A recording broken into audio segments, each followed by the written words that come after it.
আজকে হয়তো একটা প্রাথমিক আমরা তদন্ত রিপোর্ট যেহেতু 24 ঘন্টার সময় দিয়েছি, এটার উপর নির্ভর করে হয়তো পুনরায় তো যদি তদন্ত করা লাগে বিস্তারিতভাবে সেটি করা হবে।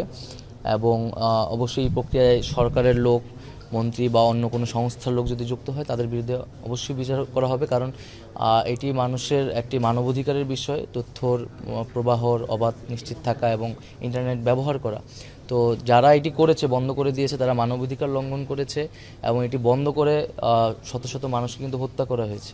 তো অবশ্যই এই প্রক্রিয়ার সাথে যারা জড়িত তাদেরকে বিচারের আওতায় আনা হবে।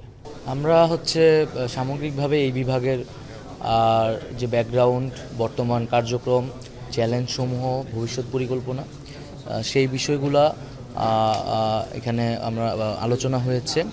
আমি আমার জায়গা থেকে কথা বলেছি যে আমাদের যেই সাইবার সিকিউরিটি অ্যাক্টটি রয়েছে তার যেই ধারাগুলো নিয়ে সমালোচনা রয়েছে সেই ধারাগুলো নিয়ে আমাদের পুনর্বিবেচনা করতে হবে এবং তরুণদেরকে ব্যাপকভাবে এই মন্ত্রণালয়ের সাথে যুক্ত করতে হবে। সেই জায়গায় একটি দেশে এবং দেশের বাইরে যারা আইটিতে দক্ষ এবং আগ্রহী নতুন ধরনের কাজ করতে, তাদেরকে নিয়ে একটা স্পেশাল টিম গঠনের কথা আমরা ভাবছি। এবং বিভিন্ন আন্দোলনের সময় বিভিন্ন স্টার্ট আপ যারা আন্দোলনের পক্ষে, শিক্ষার্থীদের পক্ষে অবস্থান নিয়েছিল, তাদের প্রতি বিরূপ আচরণ করা হয়েছে, তাদের বিনিয়োগ বন্ধ করে দেওয়া হয়েছিল ওই সময়টিতে এবং খুবই স্বৈরতান্ত্রিকভাবে এই কাজটি করা হয়েছিল ওই সময় যিনি মন্ত্রণালয়ের দায়িত্বে ছিলেন। আমরা এই বিষয়টির নিন্দা জানিয়েছি এবং দ্রুত সময়ের মধ্যেই তাদের সাথে যোগাযোগ করা এবং তাদের সাথে পুনরায় সরকারের যে একত্রে কাজ করার যে প্রক্রিয়া ছিল সেটি চালু করা হবে। এবং সার্বিকভাবে কাঠামোগত সংস্কারের কথা আমরা বলছি, সব মন্ত্রণালয়েই যাতে এটা করা হয়। এবং দুর্নীতির বিরুদ্ধে আমাদের যে অবস্থান, সেক্ষেত্রেও আমরা এখানে কথা বলেছি।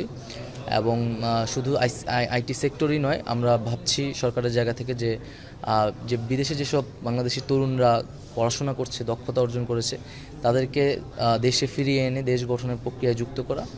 এই বিষয়গুলো নিয়ে আসলে সামগ্রিকভাবে আলোচনা হয়েছে আর কি। আজকে প্রকল্পগুলোর তৈরির একটা পিছে বড় ইনসেন্টিভ থাকে আসলে দুর্নীতি।